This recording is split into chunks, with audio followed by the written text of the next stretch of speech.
Assalamualaikum warahmatullahi wabarakatuh. Saya Arkan Kaum Barok, NIM 19533159 akan mempresentasikan tugas mata kuliah metode numerik yang membahas tentang pendahuluan metode numerik dan galat. Oke, langsung saja. Pendahuluan. Persoalan yang melibatkan model matematika banyak muncul dalam berbagai disiplin ilmu pengetahuan seperti fisika, kimia, teknik sipil, teknik mesin, elektro, dan lain-lain. Sering model matematika tersebut rumit dan tidak dapat diselesaikan dengan metode analitik atau metode biasa. Nah, metode analitik adalah metode penyelesaian model matematika dan rumus-rumus aljabar yang sudah lazim seperti tambah, kurang, kali, bagi, atau ya seperti itu, aljabar ya. Nah, kita masuk persoalan matematika. Bagaimana cara menyelesaikannya? Kita bisa lihat di sini nomor 1. Ada persamaan polinom. Kita lihat bentuknya panjang. Nomor juga sama, juga sistem persamaan linear. Nah, kita ketika penemu ini, cara untuk menyelesaikannya adalah di soal pertama, biasanya untuk polinom derajat 2 masih dapat dicari akar 2-nya dengan rumus ABC.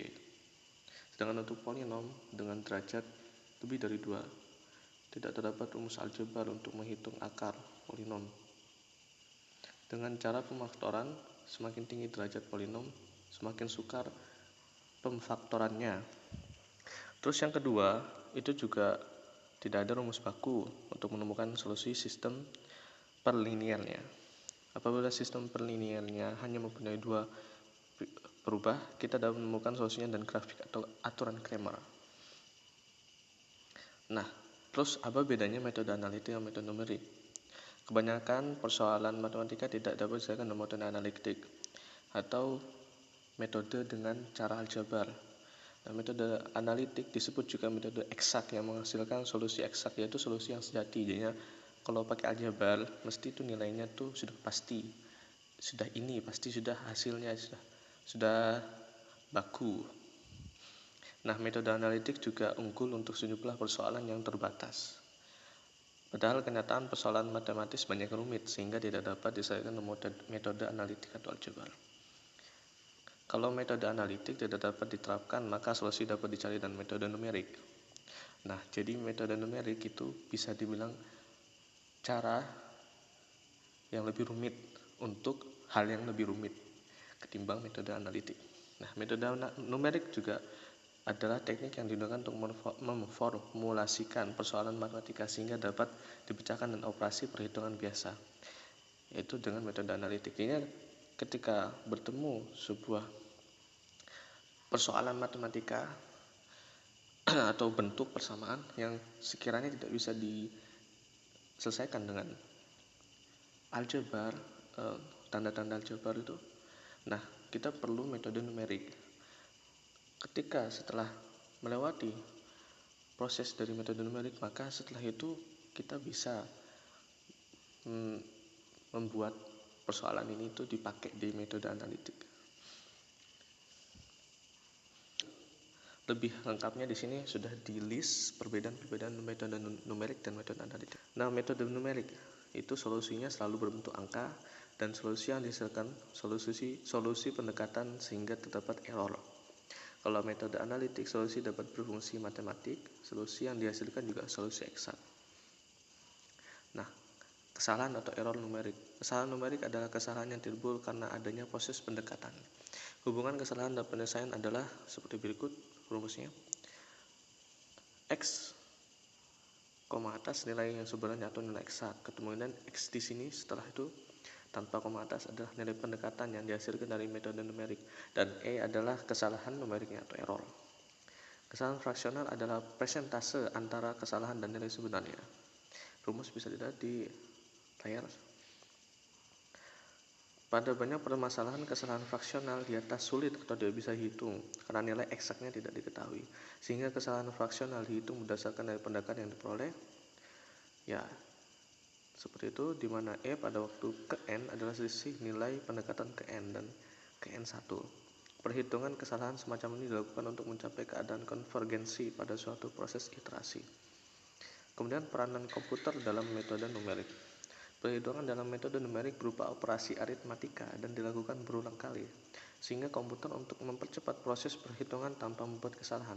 Jadi kita bisa memakai komputer untuk menghitung metode numerik untuk mempercepat proses perhitungannya yang memang sekiranya bakal panjang.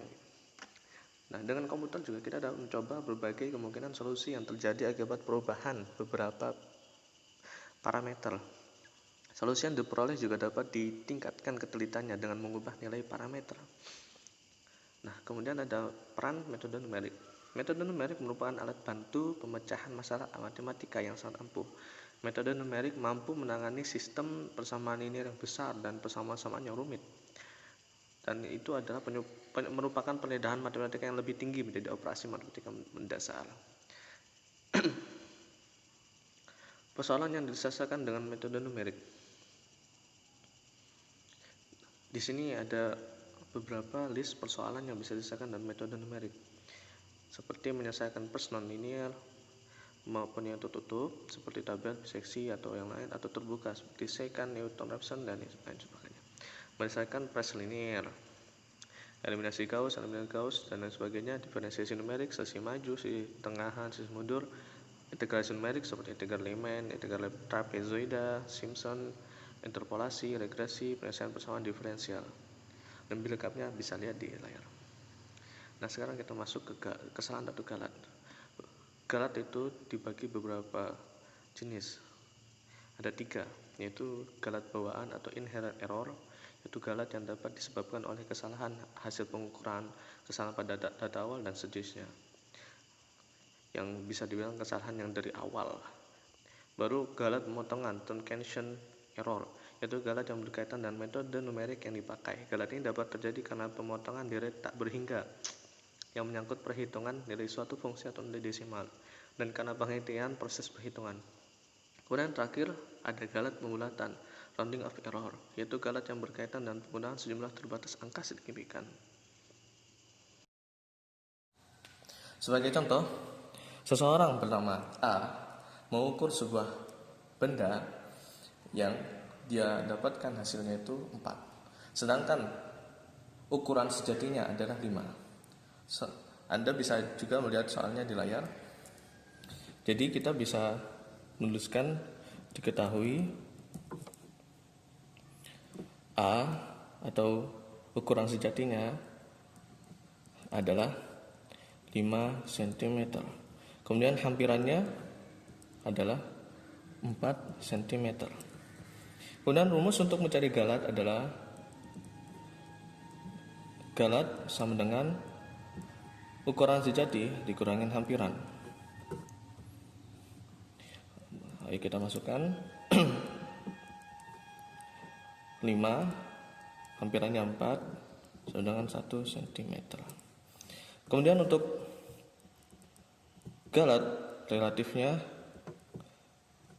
rumusnya adalah galat per data sejati. Masukkan lagi 1/5 sama dengan 0,2 cm. Untuk galat relatif hampiran, yaitu galat per hampiran, dimasukkan 1/4 sama dengan 0,25 cm. Jadi bisa diketahui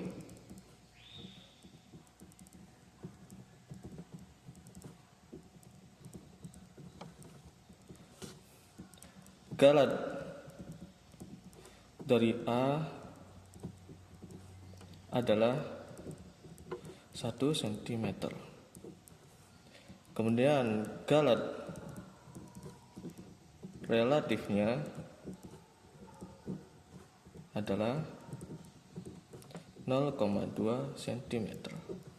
Dan untuk galat relatif. Hampirannya adalah 0,25 cm.